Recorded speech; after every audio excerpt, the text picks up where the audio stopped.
I'll peg you guys with questions and stuff. You're gonna peg us? Live. We're live. We'll start to see some people roll in. Hopefully. Here we are. Hold on. I'm gonna share it to the group. Gotta love Nick's commitment. He's not even on the Syrvivor Syracuse production squad, and he's the only person to start. I'm sorry, I'm too busy being an HBO influencer. I'm too busy not being Oh, we got two people. That's a good start. A record. That's definitely Geneva and Jack. Stan. I stand Geneva so hard. I'm sorry. No, yeah, we love Geneva. Stan Jack too. And Jack. Mm-hmm. Oh, we got 4. All right, we're starting. All right, welcome everyone to the episode 3 after show. We have some great guests on for this week. From Syracuse, Syrvivor Syracuse Season 1, we have Paul Levine and Valentina Velasquez, aka Little V. And in addition, reppin' Ball Viver. He played in Season 1's Ball Viver, the inaugural season. His first challenge was actually a year ago today. We have Nick. Hi. So, we have a great episode for y'all. You guys just watched it. Sadly, some of the audio was copyright struck, which is sad. I don't know what happened there. Shout out to UVA for giving me that, but you know, it's fine. But we're working around that. It was a great episode nonetheless, and we have these great guests to talk about it. So starting off, we're in Hendricks Chapel. Valentina is actually there at this challenge. Challenge. So they have a 7.5 boulder, as you saw. They have to run it 2 times. Then they have to balance balls on a wooden plank. 2 people have to do that, and then they have to run down and grab an idol. Very active challenge, especially in the snow. You guys have all played Survivor. How tough do you think that challenge was for them? There's a lot of aspects in there. There's a lot of running, so you need someone who has a lot of endurance on your team to do certain parts of that challenge. And then you also need people who have really good balance and arm strength to carry that ball across. So it is a really difficult challenge. You need to assign the right people to the right roles to win that challenge for sure. No, yeah. It's one thing to run. It's another thing to run in the snow. It's another thing to run in the snow, carrying really heavy stuff. Yeah. Mad respect. I would have either thrown it or given up or something. Or that's the same thing. I really wouldn't have killed it at all. Yeah, I don't really have anything else to add. You guys got it. All right, so we see a bit of aftermath from that challenge. We see Mike actually falling. He fell it made the cut a little bit. He fell the first time he ran the rock. He tripped, and the rock actually jashed his underneath chin. What did you guys think of that scene where he had to go to medical, to go to the hospital, get stitches, all of that? Wait, so when he fell, I remember he ran with the boulder, and then he also did that final run. So his first run is actually when he fell. His first run was actually when he fell, so he was bleeding. Okay, so he did down to finish. I think it's impressive that he still finished that and then managed to win the challenge for his team and do that last run, regardless of the fact that he was bleeding. Mm-hmm. Respect the dedication to the game. Mm-hmm. And I mean, Survivor Syracuse first, for the first time in Survivor history, we got a little medevac, and Luke was so kind as to drive him, so that was very cool. Oh yeah. You even see, as to Nick's point, you even see Erica saying, Mike won that challenge for us. There's no chance anyone can vote out Mike because he pulled through in that way. Do you think that rings true? Do you think that will carry him a couple tribals because he put his life on the line pretty much for the tribe for this challenge? I think it only does so much, and I think it's definitely a week by week basis. I mean, obviously this episode we heard a lot of talk about a tribe swap and stuff like that, so the dynamics of the tribe that he's on could change. I don't know. It depends. People might respect it longer than you think, but usually it lasts a week because they're like, thank you for giving us safety this week, but we're on the chopping block again this next week. You know what I mean? Two thoughts on that. One, I think for now it's great, but like if you're on the opposite tribe as him, if you're come merge, if he makes merge, when everyone's playing by themselves for their own immunity, yeah, like it's a threat. You know what I mean? If he's like gonna win stuff and then like kind of sacrifice his body, that sounded weird, but like to win, like yeah, like it's a threat. So, and then of course, like another part of me is just like I don't know, I don't like basing like my game off of like challenges. You know what I mean? Like I know like it's a part of it, but like you know what I mean? It's like just because you did this doesn't mean like I can beat you, you can beat me, and that type of stuff. So I don't know. I think a lot of other stuff goes in than just you throwing me a bone or me throwing you a bone for a challenge. Big agree about like prioritizing challenges, and like even when we played, like if it was challenge performance, it would have been you, and I would like I fought way too hard for you. Like You did. I think it's valid to keep in mind challenges and strengths, and I think this really he like proved himself to the tribe, but everyone's already planning for a tribe swap, and we've seen like everyone has been super snaky this season, so no one. And I think I mean it's good that he won the immunity for the tribe, and like they got to rest easy that week, and I think even if they lost, they would have seen his commitment hopefully and not voted him out, but it's a week-to-week game, you know? People also act on, people are acting on, oh, we think that tribe swap is coming right now, but in just a couple weeks, we're going to see people making moves based off merges coming. And when you're making those types of moves, you don't want to take a good challenge player, and Mike is a good challenge player. And so that's going to make him a target because he's given that title to himself this week.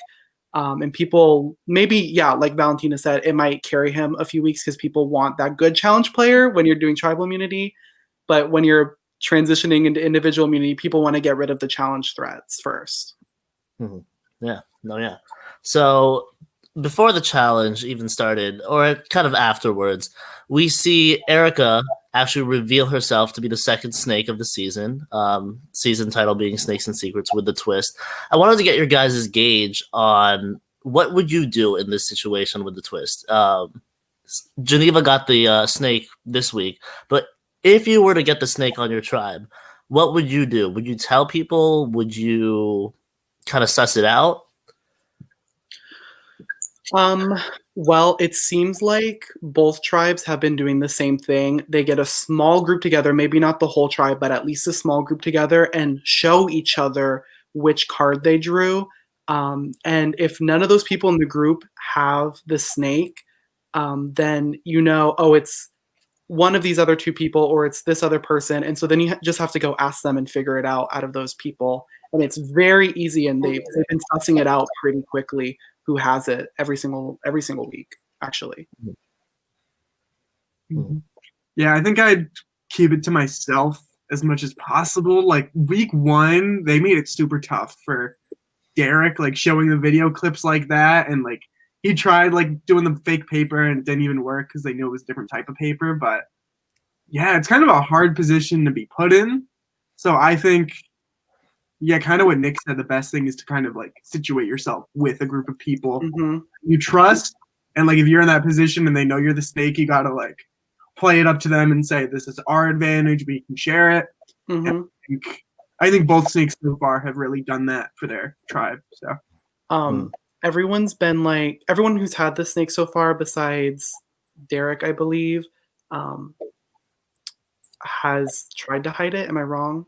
Other than when Derek got caught, he revealed it. But I think exactly what Paul just said. I just thought of this too, and I was like, oh, that actually is kind of a good strategy, is try and be in that group that's revealing your card, because that group's going to reveal their cards, and then regardless of how fast you opened your thing and decided if you're going to tell people or not, they're going to automatically be like, oh, they didn't come to us immediately, so they're lying to us about being the snake. And that's just like Survivor's perception is reality type thing. Regardless if you waited an hour or two and went home and then opened your thing and didn't even know yourself, they're still going to think you're a liar. And even if you want to keep it Agreed. to yourself and you make it through the elimination, like if you want that advantage, you still have to claim it in front of everyone. So Mhm. might as I well. think what I would have done, like again, like suss it out, try to use it as leverage, and like again, first like thing is like first priority is like to be in that like group, just to all be open about it. But like also, if I wasn't, I think I would, and this might be super dumb, but like I think I would like as soon as I find out. Also depends on like my situation in the game, of course, but like I think I would just like be honest about it because like Snake it's really just like a game of chance in terms of like that. And I know it's not whatever, but like, and that could like blow up my game. But like at the same time, maybe if they understood, like, hey, this is a game of chance. I want to work with you. I'm like, here is like, I guess my olive branch. Like, I came to you right away. But again, that could have been stupid. But So, yeah. no, yeah, it's definitely interesting. I always ask people who come on here what they would do in that twist. We actually see Erica after she takes the twist, after the challenge, she reads out her advantage to everyone on her tribe. And it's a tribe swapper advantage, which, if you guys didn't hear it from the episode, it allows you to change your place, so Erica's place, with someone else on another tribe. How do you think this is gauged by the rest of her tribe mates as well? Do you think this will benefit her in the long run? How long does she have before she has to use that? Is my question. I'm pretty sure it was just when a tribe swap happens. So She it's can't use just it. when the tribe swap happens. Yeah.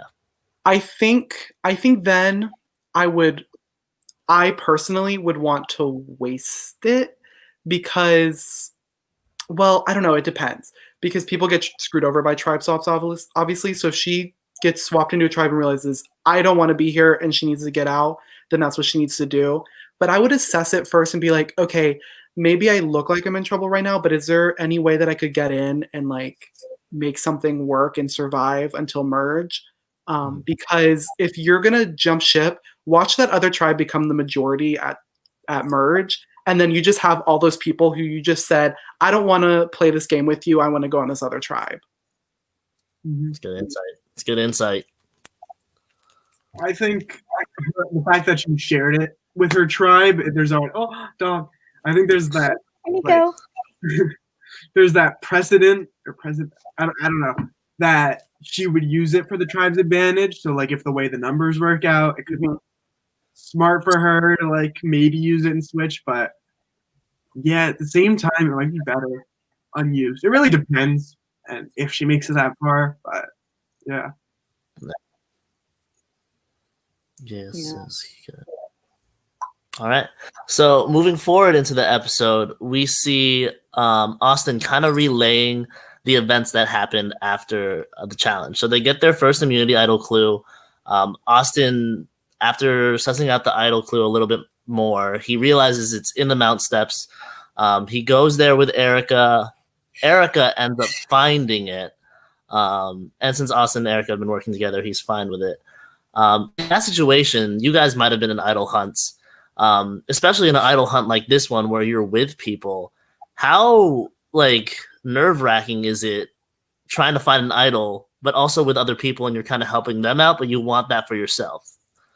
That's exactly it. Is it's like you're kind of like playing me and my friends, even though it's Survivor, we call it playing Big Brother because you're lying to each other and you're putting on your two-faced attitude and you're like, oh, I hope we get this for the tribe, but low key, if you have the opportunity to spot it and sneak it in your pocket, you're gonna do it because you want that idol for yourself. I will say it's sometimes quite telling. I remember a situation in season 1 where like people went like in a group and they kind of, when you put two and together, when you see like people interacting like before or after they could have gotten an idol, you know what I mean? Like sometimes it is like easy to read people in situations like that. Like sometimes they can't hide their excitement. Sometimes they're like, I don't know, trying to hide it a little weird. You know what I mean? So in that case, I think it could be telling. And it could kind of like give you a hint. I kind of like seeing it in action instead of like not knowing where, you know what I mean? Like not knowing where people are and then like I guess hearing it Mhm. across whatever, you know what I mean? I don't know. I like seeing it happen just so like I can get suss out like vibes. Hashtag well, I didn't, we get. I was just gonna say, yeah, there was one time during our season of Survivor. I think it was after the tribe swap, and we just got on a clue. I like just got out of a meeting in Newhouse, and the clue like made it seem like it was at the building. So I walk outside, and I see already Julia, Ava, and Jake. And my radar, as soon as I see them, they claim that they came together, and I'm pretty sure they did, even though like Julia and Ava are roommates, and like Jake was like in with them. But when you see a group like that, you assume the worst, and you make. And I think someone saw them I think maybe Addie saw them from afar and joined in. So good for her on that. Like if you see that happening, like get in there. But yeah, it's definitely messy to go with a group, period.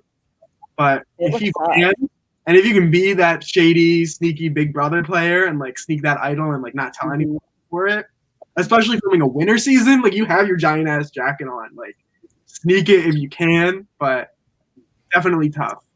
But what can you do when you're like with people and get the clue together?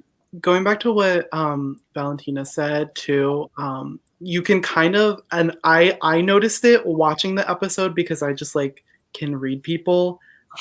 And this is me revealing that I'm bad at learning names, but who's the one who at the beginning of the season she made all the fake idols? Hannah. Hannah, I was looking at her and the way she was reacting to them opening that idol, I was like, sis, you're a dead giveaway that you know something about idols right now. Like, cause she's like, oh, she's like looking at it like this. And I'm like, you're like the odd one out here, babe. Like, I don't know what to tell you. She was acting like so, and I don't know if it was her trying to play it up for the camera or whatever, but like, you can just, I could tell that something was up a little bit. And I'm curious if anyone else on the season around her picked up on that too. I don't think anyone mentioned it, but I don't know. Yeah, I have a really bad read on people, and I mean, she's an acting major, so she's doing what she can. I mean, she's trying to get those Emmys, those Oscars. She wants to be the queen of idols. We see that in her blog. So an interesting thing about that is Mike in the first episode found the first fake idol that Hannah planted at the Mount Steps, and Erica texted Mike immediately after she found the idol. Do you think there's a possibility that they could compare? Because Mike in his vlog was like, do I tell people? Erica told me straight up. Do you think there's a possibility that Hannah could easily be exposed because the two idols won't look the same, the notes won't look the same? Yes. Especially since they were both found not at the exact same location, but at the same place on campus. That's really sketchy. Like, first off. And so if I hear that from someone else, I'm instantly going to be like, wait, we need to look at this and figure it out. Because one of them's fake. They obviously wouldn't know which one is fake, probably, but they're going to assume one of them's fake. For sure. And I just want to say, it really depends on if Mike decides to show them or not. I think that if he does, then they'll know for sure, because I was Mike's RA last year, and I don't know, I kind of like tried recruiting him for Survivor. I don't know. But he was like sitting in the lounge one day, and he like comes over to me like after that first challenge, and he's like, Paul, look at this. And he's talking to me in the hallway. He's like, I found an idol clue. And I look at it, and it's like very well made, Hannah. Great job. But it has the season 1 logo on it. It says fans versus first. So I'm looking at it. He's showing me. He's like, I can't believe it. And I'm like keeping my mouth shut because I know Hannah's recorded her 40 vlogs. I know she's planted these idols. And I'm like, wow, Mike, that's crazy. So soon in the game. I didn't even know at the challenge. He was like, yeah, I was just sitting there. And I was like, that's crazy. Yeah, I think if a red flag like that came up, knowing my big mouth, I would take it as an opportunity to like blow up someone's game maybe, or like start drama just a little bit. Of course, like timing is everything. So maybe like just like keep it in your back pocket, keep it as like blackmail. I don't know, like lever, you know what I mean? Like in a way you could do that, but I definitely think ignoring it or like not keeping it like in your mind for later might not be the best idea. you know. for sure.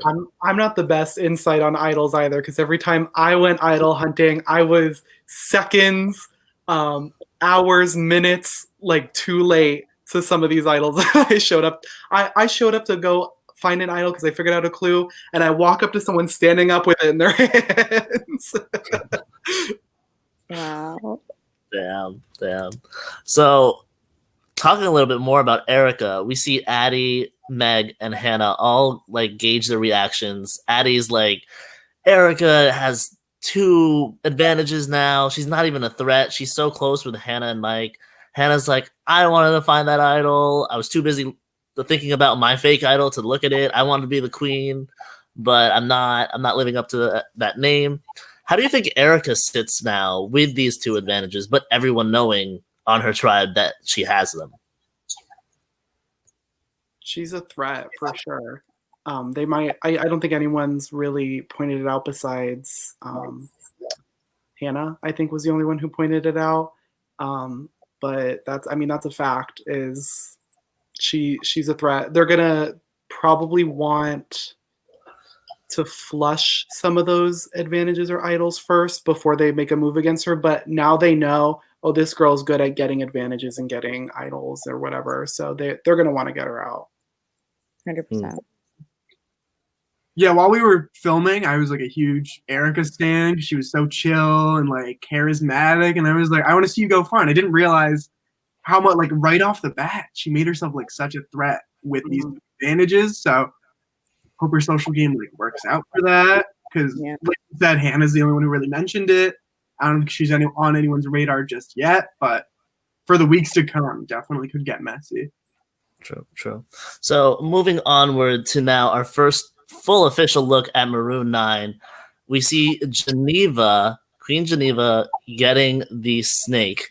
And she's like, I'm going to keep it to myself. Straight off the bat. No hesitation. What are your guys' reactions to Geneva getting the snake? I'm a Geneva stan. I love her so much. And I think that she kind of played it well. Because like she didn't really get sussed out, actually. They kind of assumed that Daisy had it. Which is good for her. Like, yeah, I don't know. I'm concerned for her though, because I think maybe now she might be, I don't know. She might feel like she is at the bottom, but she might feel in danger, and so she might go for that advantage next episode now that she can. Or maybe she'll, I don't know. Maybe it wouldn't be a good idea for her to reveal it now because it's been that whole week, and so she hid it from them for that long. For now, I do think like if anyone were to get the snake, I'm glad it was her, just because I like the way she carries herself. I like the way she carries herself in the game. I like how she thinks about the game. So I think if anyone would like take a step back and like look at it as like analytically and like objectively as possible and like level-headed as possible, I think it's her. And I think that's a really good like quality to have when in something like this. Yeah, she's brilliant and handled this week pretty well, I think. And I think keeping it to herself was in her best interest, especially the way like the whole tribe like collapsed in on itself, like back and forth throughout the whole week. So being on the outside of the vote, it could be like super fierce for her to like claim that advantage and say, you know what, if y'all want to like talk to me this week, please do. But it still like could even like cement her place even worse. So I don't know. I think the way like how logical she is and like calculated, I think she would keep it back, but would be very cool. I love Geneva, how she played it here. I remember from this point in the season, I remember Derek and Erica both were like freaking out, asking so many questions after the snake. Once she got hers, she was, all right, I'm ready. She was just logical. She knew what she was doing. And it's going to be very interesting now that she could be on the bottom if she reveals herself. Before I move forward, I do want to wish we have a birthday. I do want to wish Brandon happy birthday. I also want to wish Valentina a happy birthday.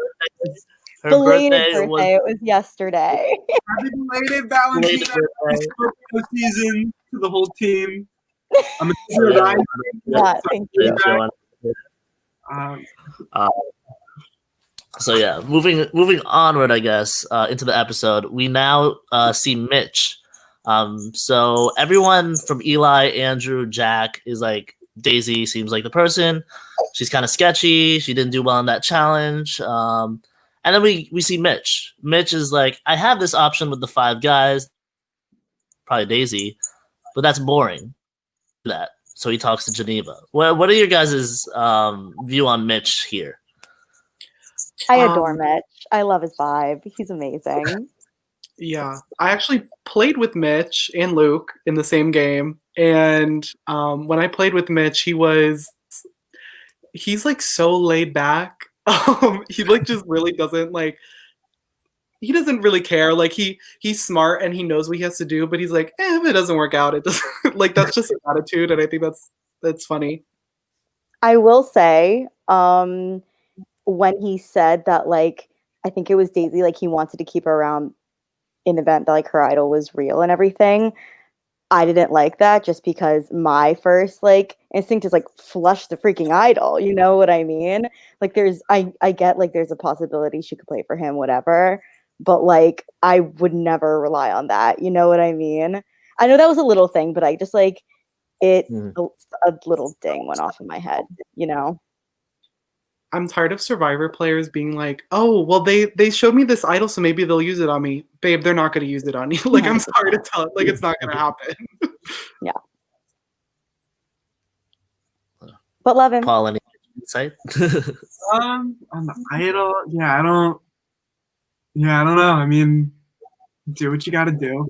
I will say I do love him and Daisy's friendship. It's cute. Yeah. I love him and Daisy.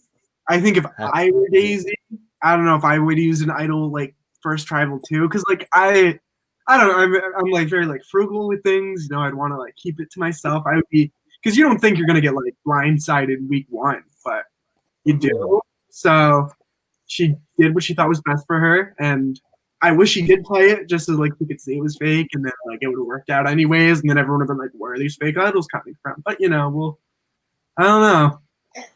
No, yeah, it's gonna be very interesting. Do you think? I guess a good question. Moving on here is Jack, Eli, and Andrew wanted to get out Daisy straight off the bat. They knew off camera. They knew that she had an idol because Summer and Abby told them. Do you think Daisy was very confused on why she was the target because they knew she had an idol? Do you think it was a smart move to like first off?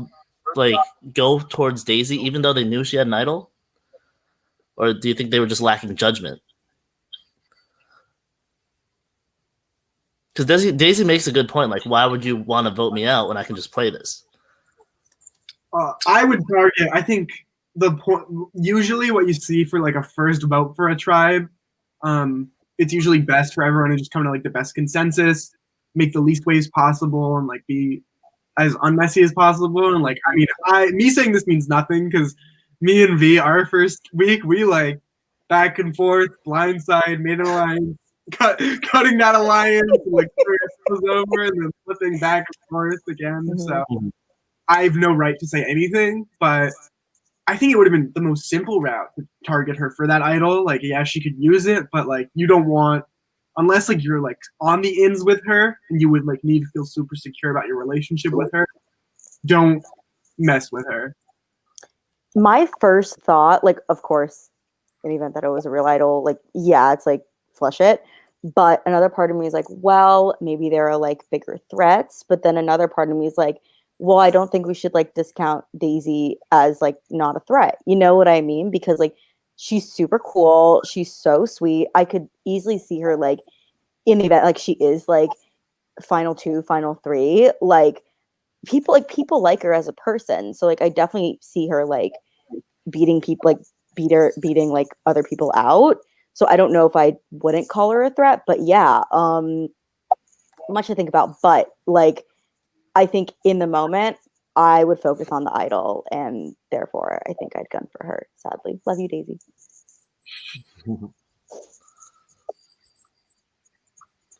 Nick, someone wants to ask about the Barbie head in the back. Yeah, this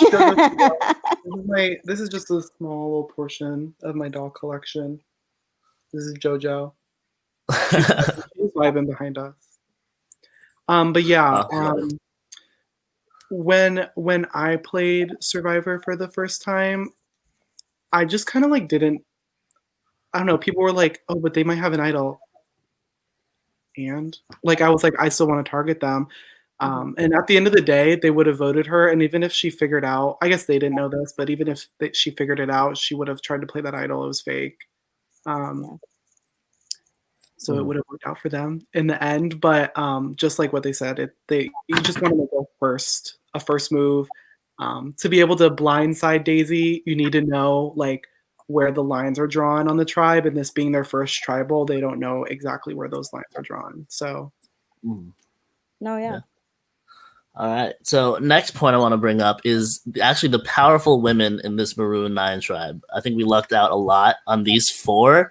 I do want to, so we already talked about Daisy. I do want to point out Geneva in a sense because she's been talking to pretty much everyone, including the guys, but she's kept her threat level down. And like the fact that we can see her as this smart analytical player, and the fact that hasn't had her name up. She's the snake. She hasn't been sussed out by anyone. How do you think she is as a player? She's playing the like sneaky under the radar kind of game right now. And I think she's doing it on purpose, which is kind of what you want to do in the first few weeks because those people when I watched the first episode, there was like a couple people I was like, oh, they're playing a little too hard and they're making themselves targets. Anna being one of them, Aaron being one of them. So like that those are the people that they're going to go for. At least try and go for first.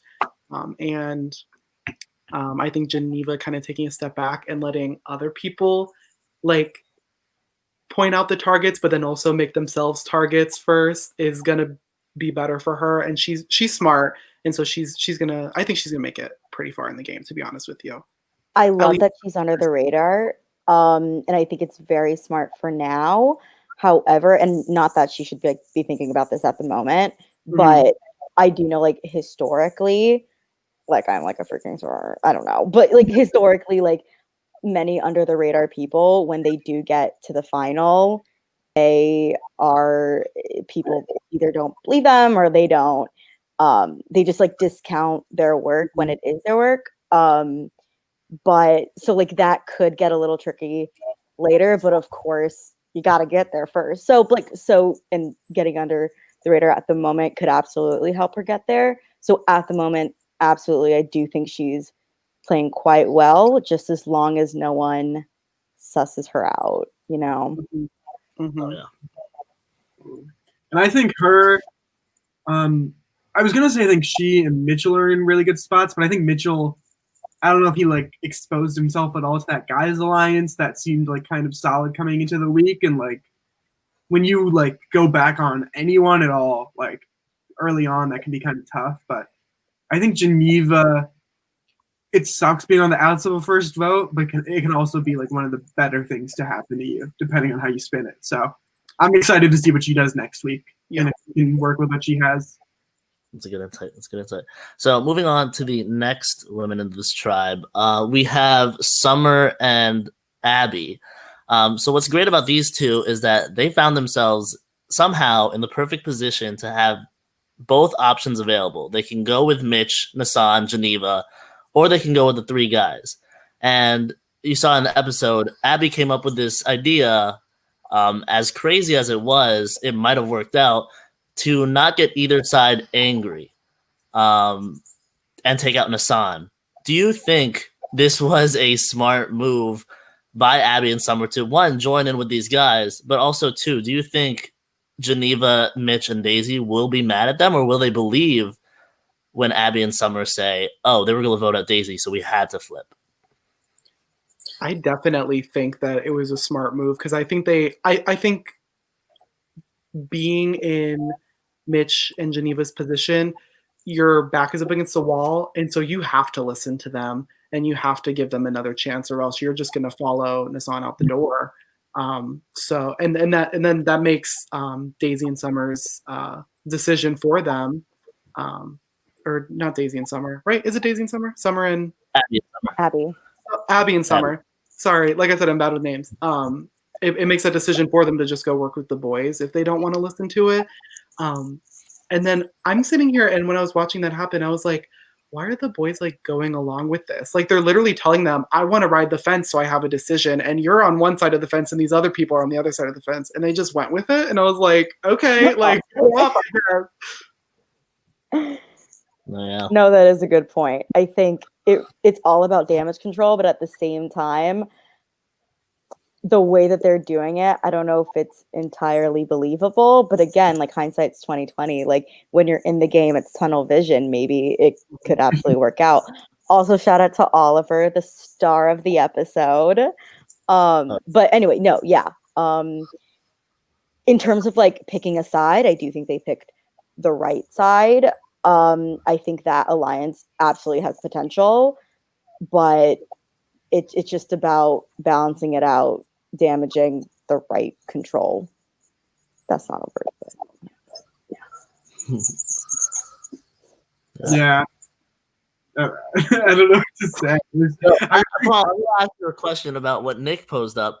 So, say that you were in a similar situation to the guys there. So, Jack in his vlog said, "Oh, if you go, Nassan, you're going home. Expose the middle vote.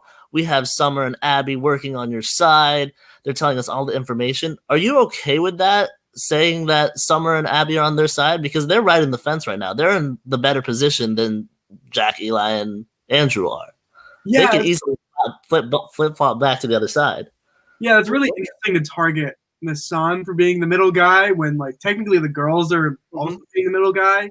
And I think that comes down to the girls being more open with the guys. And like we just said, it was kind of like messy of them to say we're riding the fence, but at the same time, depending on who you're talking to, if you're honest like that, they appreciate it and then they trust you more because of it. So it's a really hard line to walk, and it really depends on the person. Like there's no way to know if you're doing what's best or worst for you. So you just gotta go with it. But yeah, poor Nassan. That was tough. I think that the girls' damage control was because after saying that, they technically had to do damage control on both sides with the guys and with Geneva and Mitch. And I think the damage control they did with the guys was not queuing Geneva and Mitch in on the vote. Because now, obviously, they voted differently. And so they know, okay, they only told us about this plan. They didn't tell them about this plan.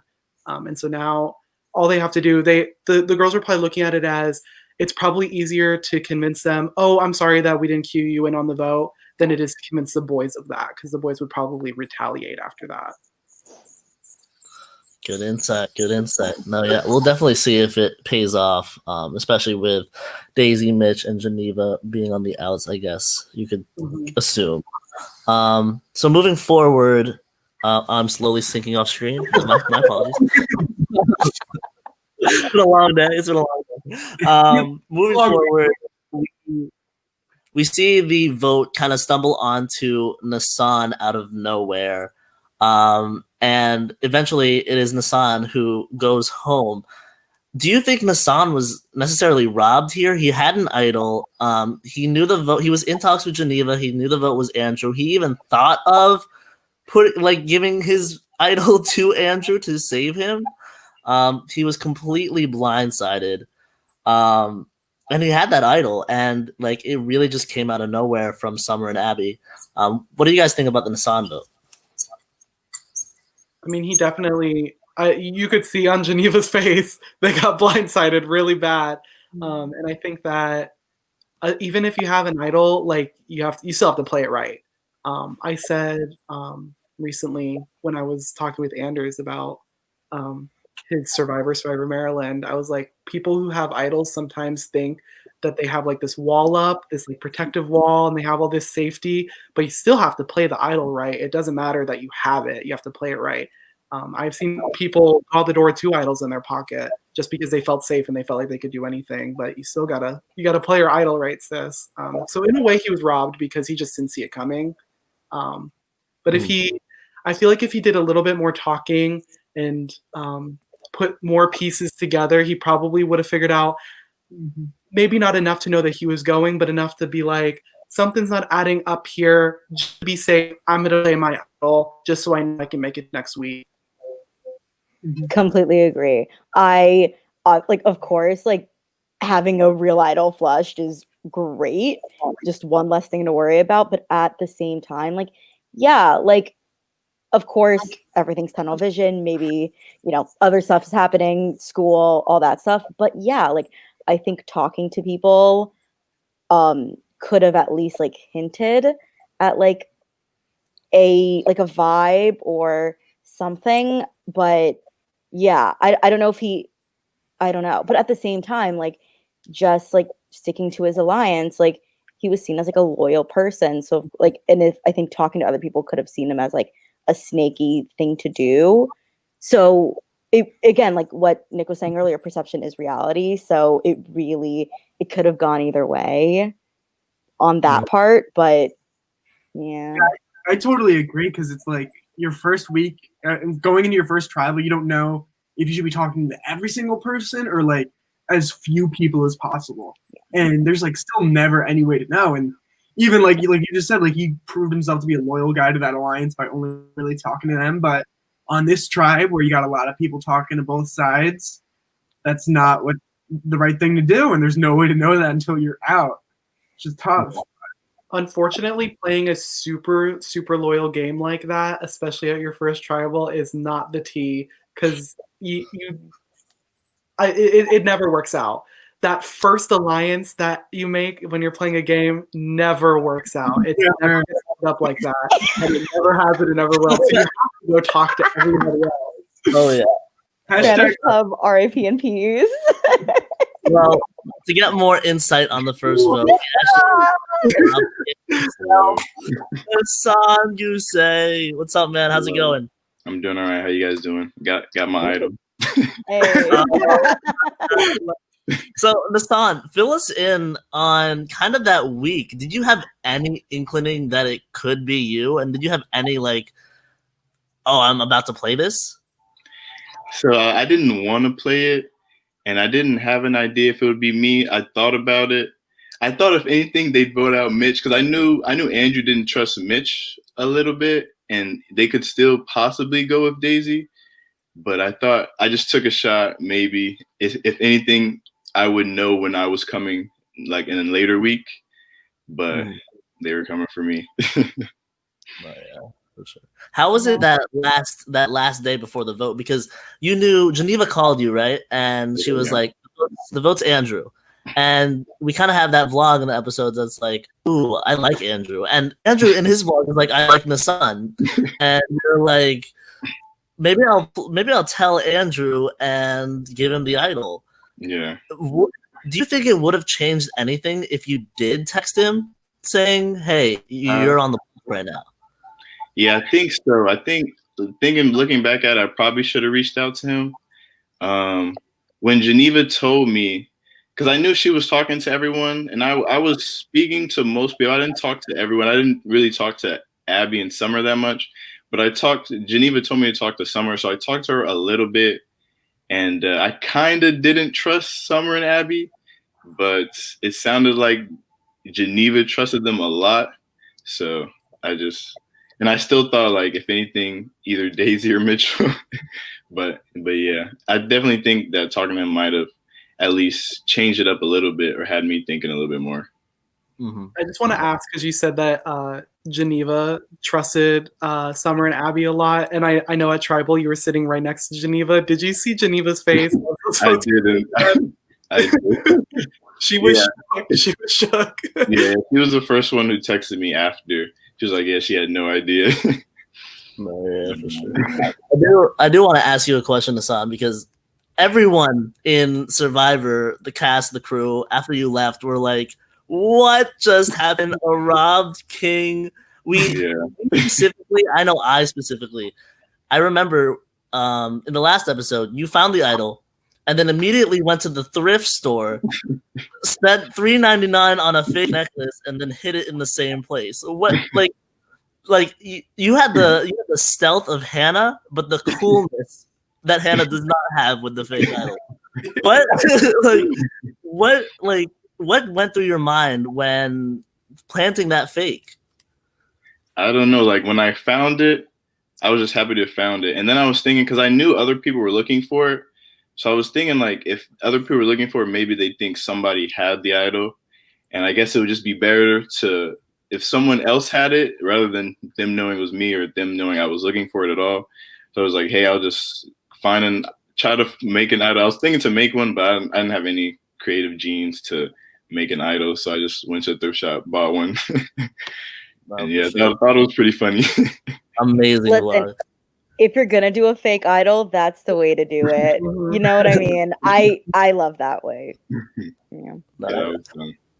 I do have to position that my dad actually asked me during the episode. So he asks, do you think Nassan regrets hiding that fake idol because Daisy found it? And because people knew Daisy had an idol, she wasn't the vote anymore, and it was turned to you. Do you think that had any impact? I don't know. I didn't think I realized Daisy had the idol until like weeks after. So I don't think, at least I wouldn't have known, and maybe a couple other people knew. But yeah, I didn't realize Daisy had found it that soon. I think that just adds to the wild, like, yeah. Set you home. Like, how could you even like plan for that? Yeah. That was tough. Man. Anyone else have any other questions for the king, the Rob King? The day that Kobe died too. Oh, the day that Kobe died.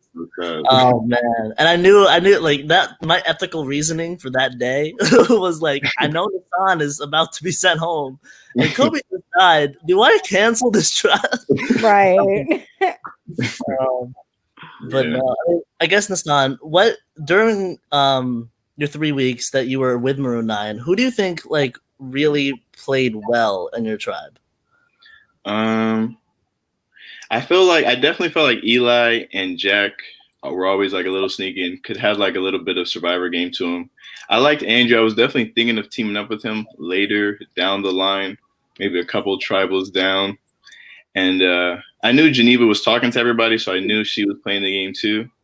So I guess between them the most, I knew to look out for them, I guess, in the future episodes. Fair enough.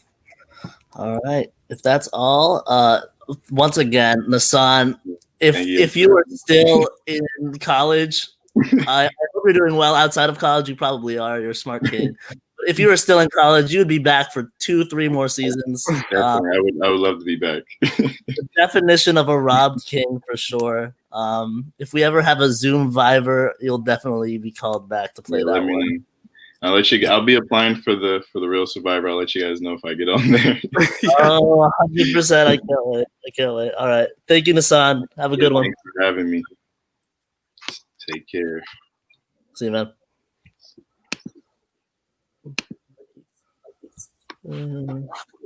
What a lovely dude. Great guy. Mm-hmm. Man, I miss him, man. Nassan was one of the Nassan also, a little producer knowledge, was actually a late entry to the game. The alternate? He was an alternate. Similar to Paul was in season 1. Nassan was a late alternate. The term, the official Survivor Syracuse term is palternate. The palternate, of course. Brandon and Alex, I will text Nassan right now. That question. Who did you want to win? That's a good question. Thank you for your question. Thank you for your question. Sorry I didn't see it on time. But yeah, Nassan it was a great cast. Just those first 3 weeks was amazing. And then having him go like that, just a brutal blindside. But hey, that's how great players leave the game, I guess.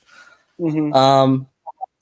So you got working in the crew. Like I think I missed that tribal, but like I got like the text update because like Luke kept us all updated, and like we were just all shook. Like in the group, the producer group chat, we were like, "What?" Because we were coming off and finding that idol and the fake idol last week. That was a great 2-episode arc on his part. So like, thanks for providing that. That was some A+ entertainment, but. Sorry, you're And, right. That your tribe goes to is just so unbelievably hard to get through because you can get voted out for literally anything at all. So I'm sure if he had made it past, I wouldn't be surprised if he made it pretty far in the game. Oh yeah. To answer Brandon and Alex's question, Nassan thought Geneva would make it far, but he ultimately thought he wanted Mitch to win because he just had a cool presence to him. So those are your answers. Oh, Nassan and Mitch friendship. Ooh, That would have been hilarious. that would have been incredible. Survivor was Nassan, Mitch, and Daisy. Ooh. So I guess moving forward, so Nassan gets eliminated here. Now we see from Tribal also, we see zoom ins to Daisy and Geneva. They're kind of like freaking out what just happened. And also now Mitch is exposed as a flipper to the guys. Who do you think, if Maroon 9 were to go back to Tribal, who do you think would be an essential vote there? Do you think it is clear-cut one of those three, or do you think it could switch again with Summer and Abby? I think Mitch is in trouble the most because they're probably still going to be scared of Daisy having an idol because Geneva's playing such a low under the radar game. I can't see them targeting out of those three her first unless she does something crazy this next episode. And so coming off of that Tribal, if they go to another one right after, Mitch is the most in trouble, I think. Yeah. I think it could be in the best interest for like Geneva, Daisy, and Mitch. Like it could be Mitch on the chopping block, but it could be in their best interest to. I think Geneva will be in the best spot to do it, but maybe talk to the guys about Abby and Summer's flip flopping and really pose it as you could vote out like one of us, or you could vote out one of them. And because going into this tribe swap and going into the merge eventually, you want loyalty. And if you keep us in and we can work together, like that could be a really good thing to have. And so I don't know, but there's, this game changes like every week, every second. Oh. Okay. Totally not. The acapella challenge was the first episode, so I'm sorry. We will not be supplying that. I guess next, before we get into winners picks and stuff like that, well, Valentina and Paul already know what shapes out during the season, but Nick, I have to get yours. I guess into the preview, we kind of see Mitch and Geneva again, whether they're on the bottom. We see if Summer and Abby, like their ruse, I guess, gets believed by the Daisy, Mitch, and Geneva. But we also see another fake idol found. So yet again. back again is on her antics. As we've seen, an idol find by Erica doesn't stop her from planting more fake idols. I guess to end it off here with Zeleny, what do you guys see from their tribe? And if they were to go to Tribal, who do you think could be on the hot seat there? Derek for sure. Derek is literally like at the bottom rung. And I think the only reason he's here right now is because his tribe won the challenge. So he really, really needed that challenge win because they have that big alliance over there, the Fab Five or whatever they came up with after they voted off Aaron. And they want gone.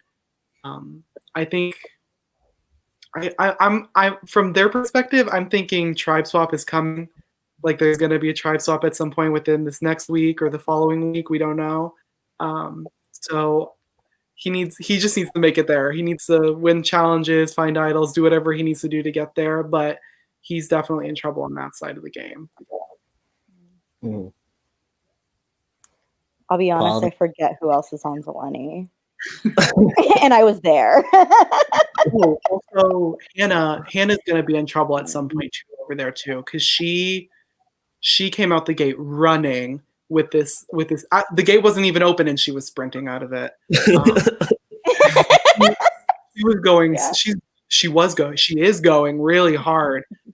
And for right now, it's probably fine. But people are going to pick up on the fact that she's playing really hard, really fast, and usually we don't see that work out for people. So I would say probably Derek first, maybe Hannah next. She's damn good TV though, isn't she? She really is. Incredible meme content. In every confessional, like there's so much like vigor and emotion from her. Like you do not want to cross her.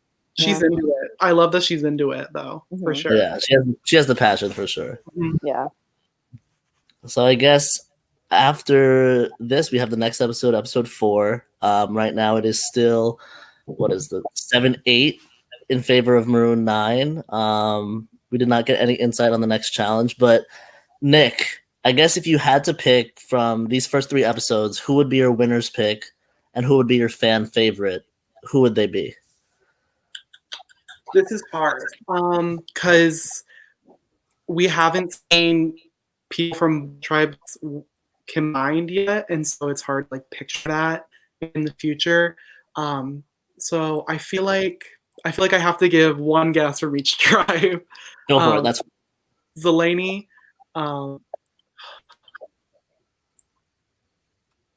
I really do think Mike is playing a good game because he's making moves right now, but also somehow still staying under the radar. Like no one's really picking up on it, and he's been a part of every move that they've made so far.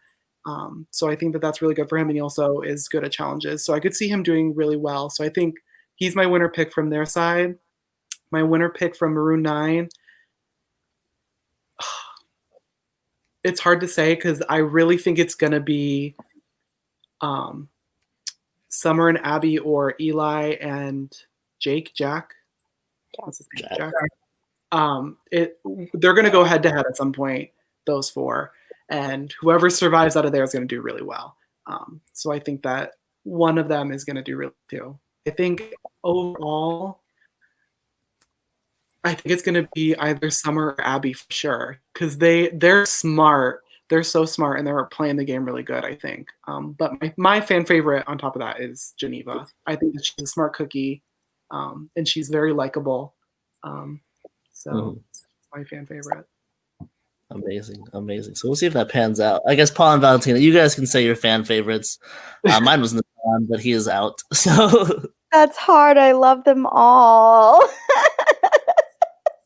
They all mean so much to me. I love them all now, but my fan favorites at the time, I was big Mike because he's my resident, gotta rep my resident, and Erica was so cool. So those are I was like rooting for them, and I was rooting for Hannah too. I think just because like we saw her vlogs out of the gate. Like how could you not want to see that person go as far as possible? Yeah.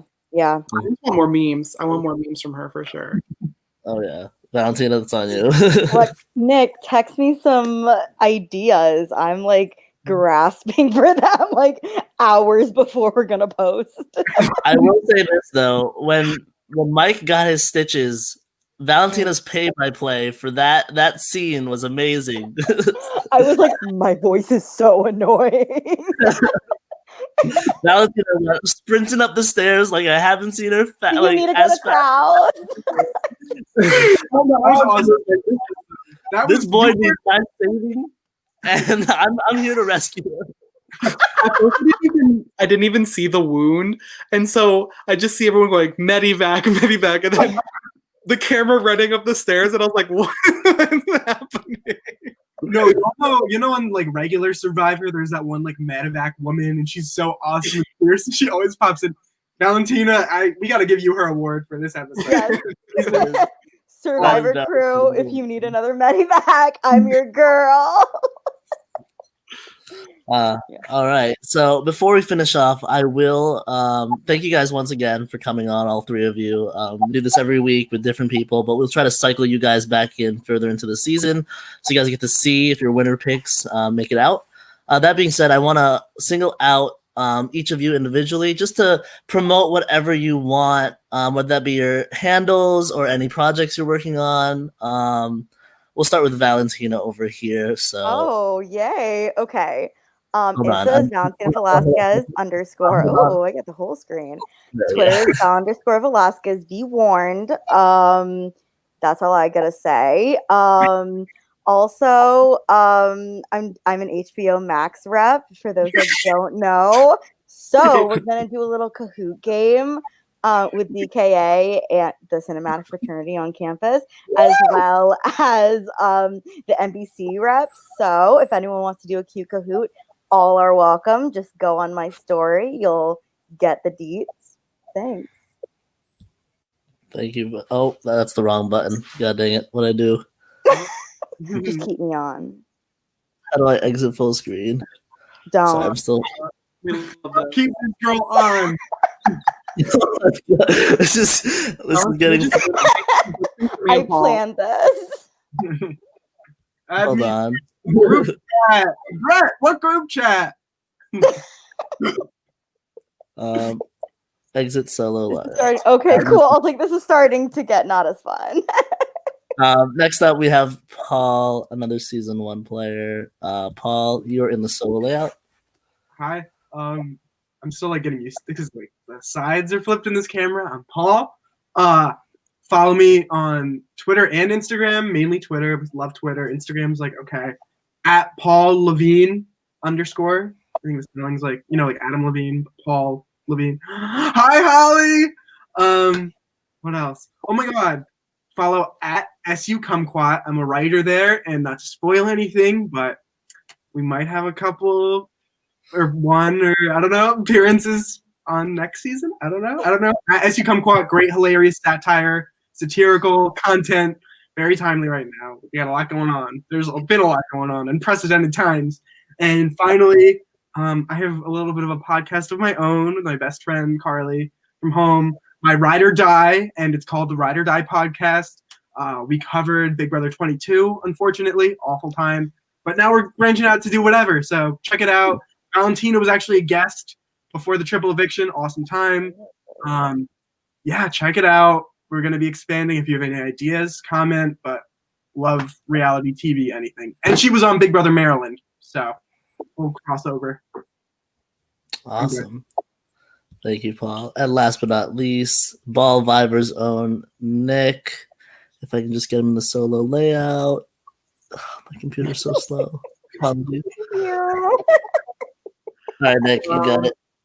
All right, you can find me on Instagram and Twitter at _NLLC_. You can also find me on Instagram on another handle at Maguire, MAGUIRE, the Queen, all one word. You can also catch me on season 1 of Ball Viber, and you can find it on YouTube on the Ball Viber S1 YouTube channel, 2 words, Ball Viber S1. We have a promo up right now, and I make a little cameo. So yeah, and that'll come out, God knows when, but it'll come out.